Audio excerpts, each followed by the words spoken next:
Gracias, director, muy amable. Gastón Remy con nosotros. ¿Cómo le va? ¿Cómo anda? Buen día, Alejandro. ¿Qué tal? ¿Bien? Bueno, o más o menos. Difícil la situación. Y Sí. bueno. ¿Están recorriendo la provincia? Sí, mucho. Bueno, cuéntenme, ¿qué se ve? Mira, ayer casualmente estuvimos en Alto Comedero, Sí. en la feria más grande, que es la de Copacabana, y se nota que hay una situación muy dura de la población, una cantidad de gente impresionante que siempre va a comprar, pero se nota que es mayor la cantidad porque ves incluso sectores más medios o que tal vez no son tan recurrentes a la feria y están presentes, y también gente que se nota que ha tenido un deterioro muy grande de sus condiciones de vida. Y eso después, bueno, al hacer nuestra distribución de propuestas y los folletos, se nota que hay mucha bronca con el gobierno nacional, muchísima bronca, también con el gobierno provincial de Morales, y luego hay un sector que ratifica su voluntad de volver a apoyar al Frente de Izquierda. Pero bueno, eso, no, como te decía, en un marco donde se nota que hay muchos niños trabajando también ahí, o yendo con los padres a comprar, o sea, la vestimenta misma está muy deteriorado. Se nota que hay una situación de hambre muy importante, ¿no? ¿Usted cree que se ha profundizado el tema, digamos? Hay Sí, un franco deterioro de la calidad de vida. Claro, o sea, eso igual lo veníamos reflejando desde el punto de vista de las estadísticas, que es una forma de ver la realidad, ¿no? Vos hablaste un poco recién de la pobreza estructural. Solo el año pasado se generaron 62.000 nuevos pobres y hay 48.000 indigentes, ¿no?, en la provincia. Pero un salto muy fuerte de la pobreza, como en todo el país, pero sabemos que con condiciones estructurales, que no es solo pobre el que está trabajando, sino que hay un volumen, que son cerca de 100.000 personas, según las estadísticas del Ministerio de Trabajo, que no acceden directamente a un empleo, ni siquiera en negro, o sea, sobreviven de changas y o de alguna asistencia del Estado. Y no me refiero a los jubilados, me refiero a jóvenes, o sea, hay 18.000 que no pueden trabajar ni estudiar, y después el resto son adultos, pero que están en condiciones de trabajar. Entonces, no es solo pobre el empleado público, que tiene un básico que no cubre la canasta familiar o la maestra, sino directamente una población muy grande, 100.000 de una población de 750.000 habitantes que tiene Jujuy, que no accede, ¿no? Entonces, bueno, eso con una inflación que no para, y también un retroceso en el empleo privado sobre todo, que muestran también las estadísticas oficiales, creo que configura un panorama social muy, pero muy delicado, ¿no? Bueno, ¿esto ustedes lo ven en casi todos los sectores que han visitado en la provincia o hay situaciones distintas en un lado, en otro? Mira, el tema de ferias, que es donde se aglutina muchísima gente que va a comprar buscando un precio mejor, sucede aquí en Alto Comedero, sucede en Palpalá, sucede en San Pedro, sucede en Libertador. Incluso te estoy hablando de ciudades que tienen actividad industrial que no le está yendo mal, o sea, el sector azucarero no le está yendo mal. La parte sí de Palpalá se ha deteriorado mucho con el cierre de la fundidora, ahora hay otra metalúrgica que está también en problemas, o sea, en donde, bueno, cada crisis también, ¿no? Hay sectores más bien de los empresarios que no les va tan mal, les va bien, hay otros que aprovechan bueno, y dejan la gente en la calle, pero de conjunto sí, es un diagnóstico que creo yo que hay zonas incluso donde es más grave, donde hay mucha menos posibilidad de empleo, pero ya en la capital misma, donde vive casi la mitad de la población de la provincia, se nota un cuadro muy delicado y que contrasta con lo que vos decís del discurso oficial del gobernador Morales, en donde son propuestas donde no solamente hablan de un futuro que la gente no lo ve en el presente, pero que nosotros le agregamos que tampoco eso se va a ver en el futuro. Entonces, capaz que el tema que más ofrece, como diciendo, bueno, lo nuevo versus lo viejo, que es Cauchari, si vos te fijás, no modifica la estructura donde vos la factura de GESA, de la electricidad, la pagás con tarifazo, porque el esquema de la privatización se mantiene en dólares, esa tarifa. Entonces, si se va devaluando la moneda nacional, van compensando, si no es con subsidio, porque ya lo están recortando, es con el tarifazo que lo pagamos todos. Bueno, teniendo Cauchari la posibilidad de brindar esa energía a un precio accesible para toda la provincia, ellos dan números que serían 120.000 hogares, bueno, en la provincia hay casi 200.000 hogares, estás hablando de cubrir más del 50%, pero no es así. Entonces el futuro es seguir haciendo un negocio y después, bueno, el problema de devolver una deuda que ni siquiera va a tener un impacto en las cuentas fiscales. Cauchari, de acá por lo menos a 20, 22 años tenés que devolver ese crédito en dólares. No es ni siquiera que vos tenés un margen para decir, bueno, con eso utilizo para mejorar las cuentas de la provincia o para hacer obra pública o alguna otra actividad. Entonces, es un futuro que está muy pensado para hacer un negocio privado, mientras otros sigan haciendo su negocio y la mayoría de la población con este esquema está perdiendo como en la guerra, ¿no? En sus condiciones de vida. Ahora, hablando de los humores, ¿no? Es decir, usted nota que hay dos tipos de humores, es decir, un humor frente a la figura del presidente de la República y otro humor frente a la figura del gobernador Morales. Lo que vemos es un mismo humor en última instancia de cansancio, de mucho repudio, de mucha bronca, Sí. aunque tal vez es mayor con el presidente que con la del gobernador Morales. Claro. Hay que ver, no sé por qué en última instancia se expresa no exactamente el mismo nivel de bronca, pero la bronca está. Y también de algún modo hay un sector del votante del Partido Justicialista que está en desacuerdo con la forma en que se ubican en la provincia como una no oposición, o sea, acompañando mucho al oficialismo, y también con los armados que han hecho, en donde hay una continuidad de los apellidos. Hay mucho desencanto en ese sentido. Hay mucho desencanto del peronismo que viene a decir, bueno, mirá, yo soy peronista, pero no me cierra ni lo que hacen, ni los candidatos. La figura de Ferreira les cayó mal, porque lo ven como una persona que no era y la metieron, y desencantó tanto a su público como al... O sea, y ven que detrás de Ferreira siguen los mismos de antes, entonces... Y bueno, muchos ratifican que a pesar de su pertenencia al Partido Justicialista, siguen optando por el Frente de Izquierda como lo hicieron en el 2017. Está muy bien. Ahora, usted sabe que yo ayer seguía con alguna atención el triunfo de Schiaretti en Córdoba y dijo, en un párrafo de su discurso, resaltó algo que para él es fundamental. El tema de que, dice, ninguna provincia tiene futuro, estimo que tampoco la nación, si no se baja el déficit fiscal. ¿Usted coincide con esto? Bueno, el problema del déficit igual hay que analizarlo de por qué se genera, ¿no? La provincia y la nación todas tienen déficit. Hay provincias que están más expuestas como Jujuy, que es una de las que tienen el déficit más alto. Ahora, la economía desde el punto de vista del déficit está intervenida por el FMI, que dijo que este año tiene que ser cero, ¿no? No así la parte de pago de intereses de la deuda, que sigue creciendo, pero en la parte de gasto social hay que reducirlo. Jujuy tiene un poco más de 5.000 millones de pesos de déficit financiero estructural, ¿sí? Más allá del endeudamiento. Ahora bien, si vos ves el esquema nacional y provincial de recaudación del Estado, en estos últimos años, por las decisiones nacionales que acompañó el gobernador también aquí, han agravado el déficit, porque le han reducido los impuestos a los grandes contribuyentes, a los grandes empresarios. O sea, ingresos brutos se redujo solo un 40% en enero de este año, y ya el año pasado lo habían vuelto a reducir. Entonces, el problema del déficit es que en primer lugar las medidas que ellos toman hacen que el déficit siga creciendo. Está bien, y más una economía que está en recesión, que recauda menos. El sector minero, se festejó el Día de la Minería el 7 de mayo. Bueno, el sector de la minería no llega ni al 1% de las regalías. Facturan 12.000 millones de pesos el año pasado. El déficit es 5.000. Entonces, después dice que la provincia no tiene recursos. Desde nuestro punto de vista, el déficit no es responsabilidad de los jubilados, que el 60% cobra 10.300 pesos, o de los maestros o de los empleados estatales. Tampoco es que convengamos que es un Estado que hace mucha obra pública, ni hospitales, ni escuelas, sino que más bien también hay un déficit.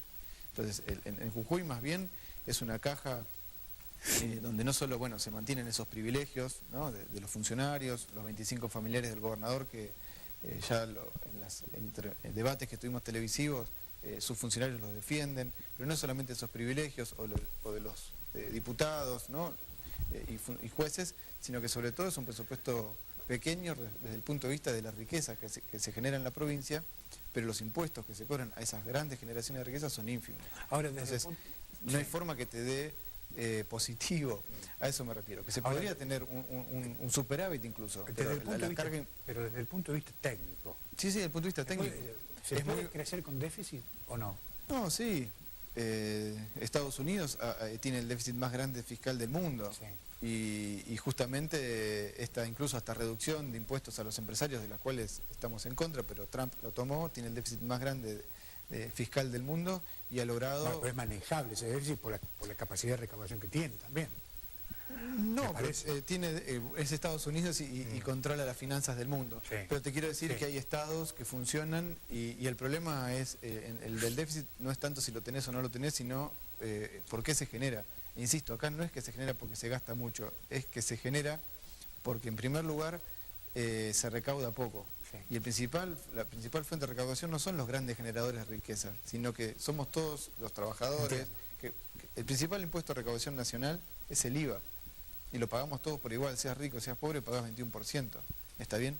Ahora, eso financia la coparticipación que después vuelve a la provincia. Ahora, los que menos tienen son los que más contribuyen al Estado Nacional. Y después hay una sangría impresionante por pagar deuda externa e intereses. O sea, el ajuste que se hizo del gasto nacional repercute también en las provincias como Jujuy. Es lo que decimos, no hay presupuesto para construir escuelas este año por ese acuerdo con el FMI. No vino plata de nación. ¿Se entiende? Por eso que ahora el gobernador dice, bueno, vamos a tomar un crédito en el exterior. Pero ¿por qué endeudarse en dólares? ¿Sí? Si solo, mira, afectando con un 15% de impuestos, como le quieras poner, regalías o lo que quieras poner, a la minería que se sacan recursos de la provincia, puedes construir 100 escuelas, solo con la minería. Y faltan 400, en un año. Ahora, ¿por qué ir a endeudarse en dólares? ¿Quién sabe cómo se va a pagar eso? O sea, con el esfuerzo nuestro de acá a los próximos años. Entonces, es el esquema financiero o fiscal de las provincias y de la nación hay que verlo preguntándose siempre, ¿quiénes son los que contribuyen? ¿Quiénes son los que podrían contribuir más? ¿Por qué no lo hacen? Y bueno, ¿y a dónde se destina ese dinero, no? Gastón, ¿tiene usted ya pensado, el supuesto caso que finalmente pueda ocupar una banca en la legislatura, alguna agenda de temas, digamos, potenciales para poder trabajarlo desde la legislatura? Bueno, es un poco te cuento, el Frente de Izquierda está trabajando 5 puntos que tienen más bien un carácter de emergencia. Vieron que Macri sacó los 10, bueno, nosotros tenemos también 10 a nivel nacional y 5 puntos de emergencia en la provincia. Uno de ellos es el que te mencionaba, el problema de la obra pública, porque faltan 400 escuelas, faltan 30.000 viviendas y además, bueno, faltan hospitales de cabecera y ni hablar la infraestructura, ¿no? En la capital por lo menos hay un déficit del 60% de barrios que no tienen pavimento. Entonces, de ahí ese plan de obras públicas tiene que generar trabajo genuino, tiene que ser gestionado por los trabajadores para que no surjan empresas amigas de los funcionarios que hagan su negocio y después dejen todo en un ámbito de sobreprecios. Y por otro lado, dar ese trabajo genuino, pero tiene que ser financiado, como te decía, aplicando un 15%, por darte un ejemplo, de ingresos brutos o el impuesto que sea a estos grandes empresarios de la minería, del azúcar o el Fondo Especial del Tabaco, que es un subsidio millonario, se pueden construir las 400 escuelas. ¿Sí? Lo mismo si lo llevas a vivienda y solo en un año. Entonces, ese es un proyecto que hay que discutirlo. Lo mismo volver con la suspensión, con la ley que prohíba suspender gente o despedirla, por el problema que te comentaba antes en la industria. El problema también ligado a los salarios, ¿no? y a que nadie puede cobrar menos que la canasta familiar para no ser pobre, lo que estábamos charlando antes. Ni hablar, volver a insistir que saquen del cajón arrumbado nuestro proyecto para que se terminen los privilegios de los diputados, que ganen como una maestra, y el famoso fondo de bloque, que lo hablamos muchas veces, que eso es un privilegio inaudito, que lo siguen cobrando. Y en esta materia también el tema presupuestario para educación, de reabrir las 5 carreras terciarias que se cerraron, y que cualquier esquema de emergencia, como te decía antes, no es solo aplicando una mayor carga impositiva a grandes generadores de riqueza, sino que si no se cuestiona ese acuerdo con el FMI, que no es solo para este año, por lo menos tenemos varios años más de un gendarme, como un controlador de lo que vos hacés, lo que no hacés, y todo es pagar intereses y capital de deuda, que tiene un crecimiento, por lo menos de acá al 2026, de un 10% de la riqueza nacional, todos los años se va ahí. Si no se rompe ese acuerdo, no hay posibilidad de decir, bueno, voy a tener una masa de recursos para que la provincia de Jujuy o la provincia que sea pueda hacer algo. Hay un control más que un auditor. Es decir, digamos que usted ve un panorama inviable si no se renegocia el acuerdo con el Fondo Monetario. Bueno, ahí hay un debate. sea el gobierno nacional de Cambiemos o el sector del peronismo, hablan de renegociar. También Kicillof, el exministro de Cristina, habla de una especie de renegociación. Nosotros opinamos que cualquier renegociación con el FMI, por las experiencias históricas, es mala. Por eso nosotros decimos que hay que desconocer ese acuerdo con el FMI, pero también hay que tomar medidas que eviten el default, porque esto déjame aclarar, sí. El kirchnerismo que dice, nosotros queremos garantizar ahora, incluso antes que llegue octubre, una renegociación para evitar el 2001. Bueno, nosotros también queremos evitar el 2001, no nos gusta que la gente la saque, la ¿Usted cree que hay corralito. consenso de no ir al default de todas las fuerzas políticas? Sí, el problema es el cómo, porque si vos seguís pagando la deuda, no hay forma de no ir a default porque no tenés los dólares, ni las exportaciones te alcanzan, la fuga de capitales es récord, lo que las multinacionales se llevan a las casas matrices también, el ajuste fiscal no alcanza, entonces todo eso ya lo saben, por eso sigue subiendo el riesgo país, porque los denominados capitales financieros mercados saben que esto no se llega. Entonces, como no se llega a pagar la deuda, hay que renegociar. ¿Está bien? Entonces nosotros decimos, cualquier renegociación con el FMI implica que tengas que entregar a los jubilados, que tengas que reducir el presupuesto público de educación, de salud, y no es solo la experiencia histórica argentina, lo ves recientemente lo que hicieron en Portugal, lo que hicieron en Grecia, ¿sí? Países europeos que los han llevado a perder, a subir el desempleo casi del 18% 20%, la juventud tiene el doble desempleo incluso, una juventud que ya viene en Jujuy con el 90% trabajando en negro. Entonces nosotros decimos que hay que desconocer ese acuerdo, la deuda es impagable, por más que vos más intentes pagar, no hay forma de evitar el default, y después hay que tomar medidas. O sea, respecto de los bancos es muy importante ver que por ahí nuestro programa no es el mismo o es el único, pero son 10 bancos que son los que hacen la fuga de capitales, ganaron a marzo 200% más que el año pasado, están jugando con los bonos del Banco Central, y mientras todo se hunde, ellos ganan 200% más. Bueno, esos bancos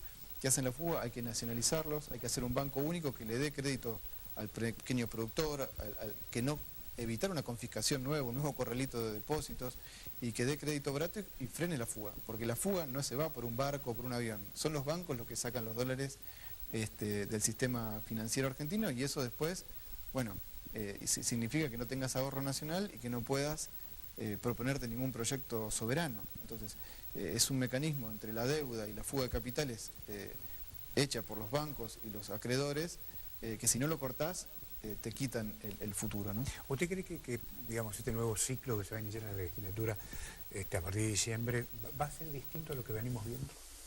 Nosotros del Frente Izquierda... ¿Cuál es el balance que hacen ustedes?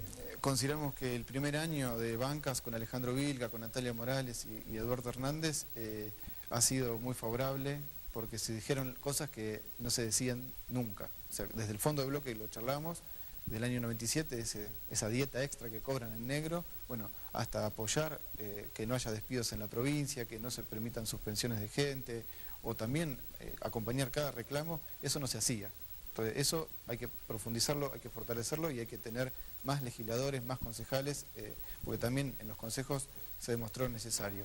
Desde el punto de vista del bipartidismo, no podemos esperar nada, porque Morales dice que hay que ratificar su rumbo, que él es garantía de rumbo, bueno, un rumbo que a la mayoría las derrumbó, y desde el punto de vista del Partido Justicialista, sabemos que cada proyecto fundamental para Morales, sea el sector que sea del justicialismo, lo han apoyado. Entonces, de ahí no hay nada nuevo. Me queda una última consulta. ¿Ustedes han presentado candidatos en todos los distritos? Tenemos candidatos en Perico, en Palpalá, en Libertador, y aquí en la... Perico, Palpalá, Libertador. San Pedro, y aquí en la capital de San Salvador, sí. Gracias. A vos. Gracias por venir, muy amable. Gastón Remy con nosotros. Nos reencontramos mañana. Chao.